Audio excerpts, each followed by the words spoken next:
Halogen वाले chapter के अंदर अभी तक हमने जो पढ़ा उससे अगले वाला जो टॉपिक हमारा है विस डाई हैलाइडो का निर्माण। और विस डाई हैलाइडो का जो निर्माण है वो एल्किनो से होता है और ग्लाइकोल से होता है। उसके अलावा अल्फा ओमेगा डाई हैलाइड का निर्माण करेंगे।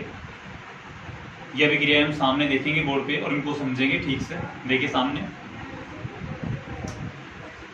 विस डाई हैलाइड का निर्माण। विस डाई हैलाइड का निर्माण सबसे पहले एल्किनो से। किसके द्वारा? एल्किनो से। तो एल्किन का मतलब क्या है? बीच में डबल बॉन्ड आएगा CH2 डबल बॉन्ड CH2। इसकी अभिक्रिया करवा रहे हैं किसके साथ? डाइक्लोरीन के साथ। डाइक्लोरीन के साथ जब डाइक्लोरीन के साथ इसकी अभिक्रिया करवाते हैं और कार्बन टेट्रा क्लोराइड की उपस्थिति लेते हैं CCl4 तो किसका निर्माण होता है? एथिलीन डाइक्लोरेट का। एथिलीन डाइक्लोरेट का। देखिए यहाँ पर CH2 CH2 single bond Cl Cl यानी कि कौन सी अभिक्रिया हो गई है? योगात्मक अभिक्रिया हो गई। कौन सी अभिक्रिया हो गई? योगात्मक अभिक्रिया हो गई। यानी एक Cl परमाणु इसके साथ जुड़ गया और एक Cl परमाणु इसके साथ जुड़ गया। यानी पाई बंध टूटकर दो सिग्मा बंध का निर्माण हो गया। और योगात्मक अभिक्रिया में क्या होता है? यही होता है, हमने 11वीं क्लास में पढ़ा था कि जब पाई बंध टूटकर दो सिग्मा बंध बनते हैं उसे हम क्या कहते हैं? योगात्मक अभिक्रिया कहते हैं। तो यहाँ पर कौन सी अभिक्रिया हो रही है? योगात्मक अभिक्रिया हो रही है। नेक्स्ट है ग्लाइकोल से अभिक्रिया। नेक्स्ट क्या है? ग्लाइकोल से अभिक्रिया। तो ग्लाइकोल का आपको सूत्र याद है CH2OH CH2OH। तो देखो CH2OH CH2OH ये बीच में सिंगल बॉन्ड आ रहा है। अभिक्रिया करवा रहे हैं PCl5 के साथ, दो अणु लेकर PCl5 के।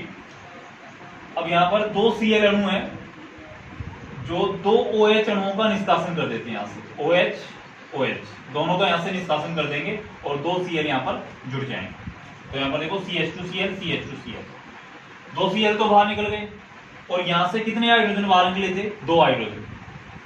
कितने Cl के साथ बाहर निकल जाएंगे वो? दो Cl के साथ। तो दो Cl के साथ ये बाहर निकल गए 2HCl। दो Cl यहाँ पर जुड़ गए, दो क्लोरीन और दो क्लोरीन यहाँ पर बाहर निकल गए। टोटल क्लोरीन कितने बाहर निकल गए? 4। क्लोरीन है कितने? 10।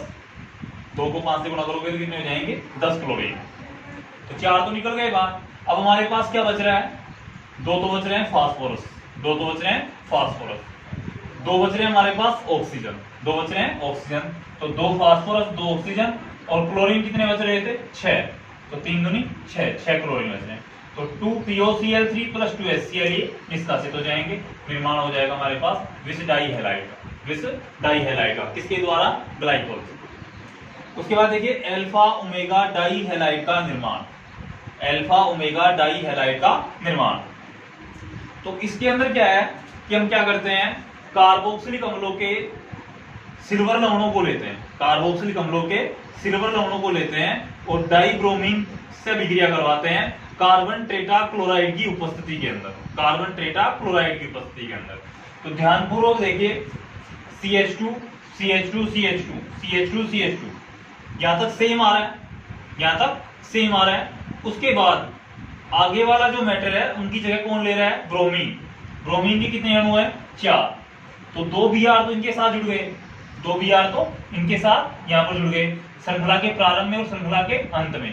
तो क्या बन गया ये? Alpha omega die halide. अब हमारे पास Br कितने बच रहे हैं? 2 Br बच रहे हैं, 2 Ag बच रहे हैं। तो 2 Ag और 2 Br क्या हो जाएगा? निष्कासन 2AgBr।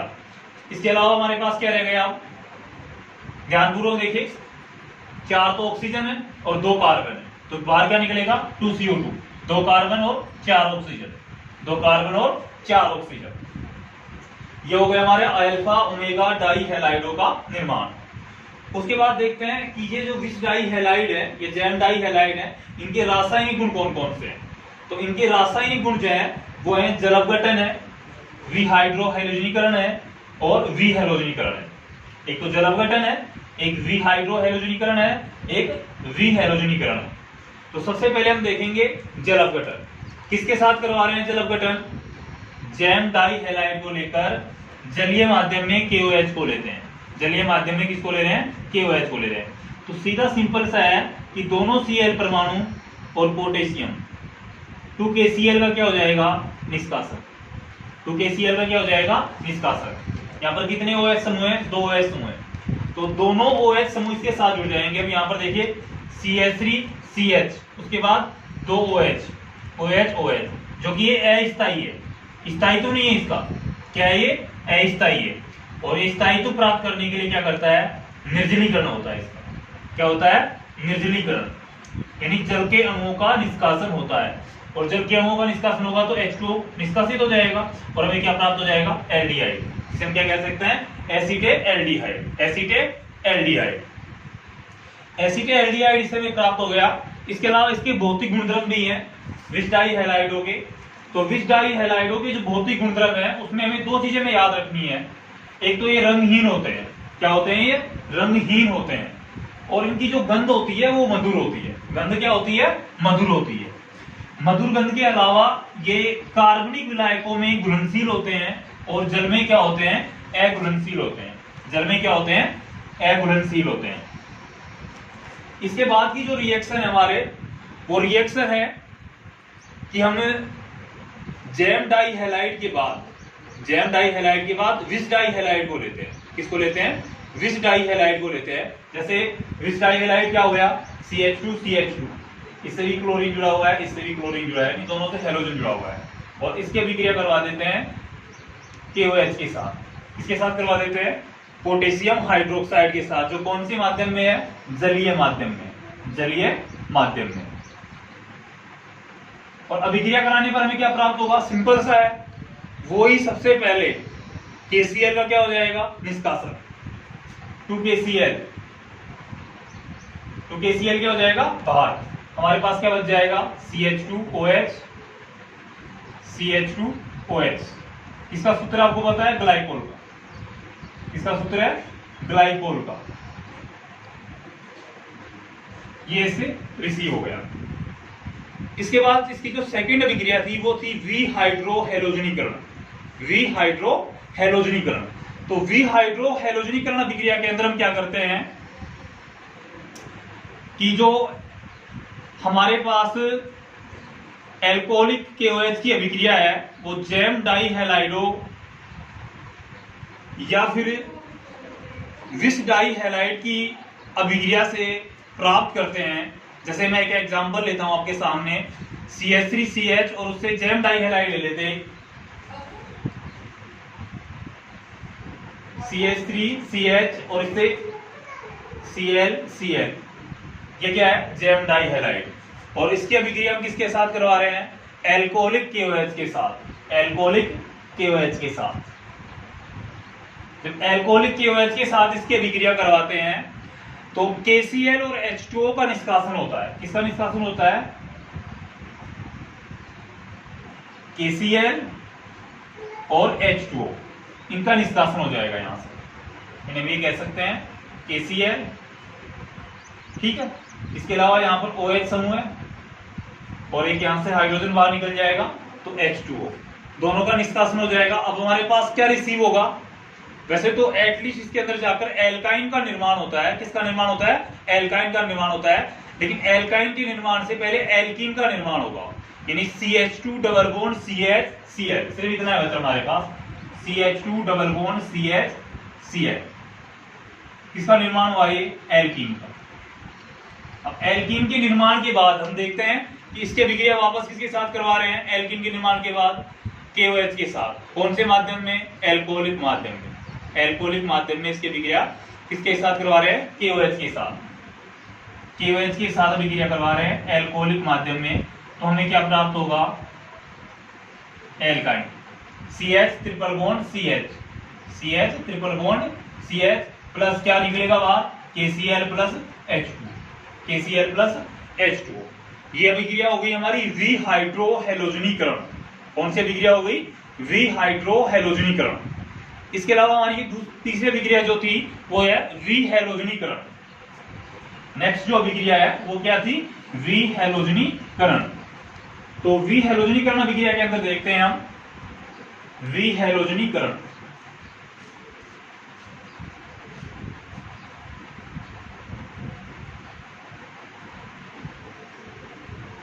विहैलोजनीकरण, तो विहैलोजनीकरण अभिक्रिया के अंतर्गत क्या होता है कि हम सबसे पहले जैम डाइहैलाइड लेते हैं और जैम डाइहैलाइड की अभिक्रिया जिंक के साथ और दूसरा अणु भी हम जैम डाइहैलाइड का लेते हैं, यानी कि दो अणु हम जैम डाइहैलाइड के लेते हैं। किसके लेते हैं? जैम डाई हैलाइड के। और वो किस प्रकार से लेंगे हम, देखिए सामने,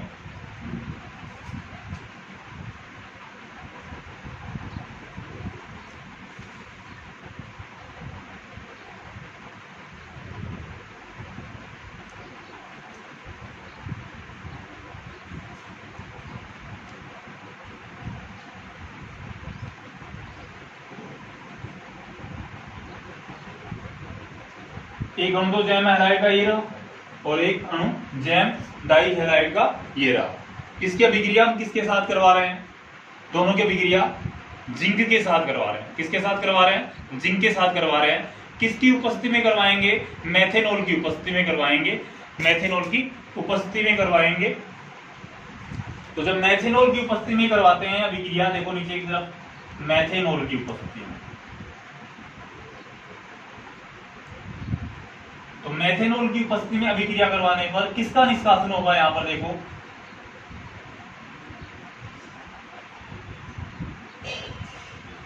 दो जिंक और 4 Cl परमाणु, इनका निष्कासन हो जाएगा। हमारे पास क्या बच रहे हैं? CH3 CH CH CH3।